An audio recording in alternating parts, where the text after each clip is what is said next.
Marami nga pong nagre-request nung palagi kong side dish na pickled mangga at ngayon ay lalagyan natin ng twist. Sa kaserola, maglalagay po tayo ng suka. Ang gamit ko dito ay yung distilled vinegar dito sa Thailand. Pwede po kayong gumamit ng kahit na anong klase ng suka na available sa inyo. Lalagyan din natin ng tubig at asin at saka asukal. Ilalagay ko na lang po sa comment section yung saktong recipe na ginagamit ko dito. At sa paggawa naman ng suka, depende na po sa panlasa ng gusto nyo. Pagka na-dilute na yung asukal at asin, pwede nyong tikman at i-adjust yung lasa.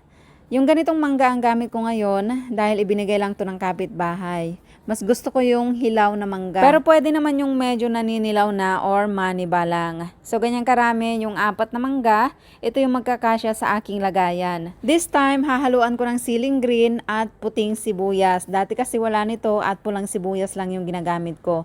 Hiniwa ko lang sa gitna. Pwede nyong tanggalin yung buto kung gusto nyo. O kung ayaw nyo naman ng siling green, okay lang na hindi nyo lagyan. I-slice naman natin yung sibuyas ng malalaki at magsasalansan na tayo sa ating lagayan. Salitan yung paglalagay ko para pantay kapag kukuha tayo ng mangga kapag kakainin na. And syempre po, dapat malinis ang ating kamay. Yung suka po pala natin kanina ay pinakuluan natin. Ginagawa ko po yun para mas tumagal yung ating pickle. Maglalagay din tayo ng more sili at maraming paminta. And this time, susubukan po nating maglagay nitong apple cider vinegar dahil mas mabango daw at mas masarap. Kaunti lang naman. At ito ilalagay na natin yung sukang niluto natin, pero dapat malamig na po yung ating suka bago natin ilagay sa mangga. Make sure na nakalubog lahat yung ating mga gulay o prutas at make sure na meron pong takip yung ating lalagyan. Ilalagay po muna natin ito sa refrigerator, pwede namang hindi, at bukas pa natin pwedeng i-enjoy. Ito na po yung ating pickled mangga. Ayan. Pangatlong araw na ito mga kaumami. At nilagyan ko ito ng twist dahil nilagyan ko po ng maraming sili at green sili.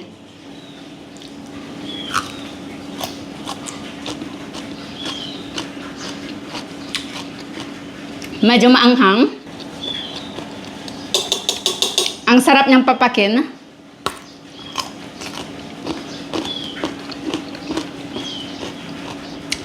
At napakasarap ipares sa mga ulam. Meron din po itong green and red onion.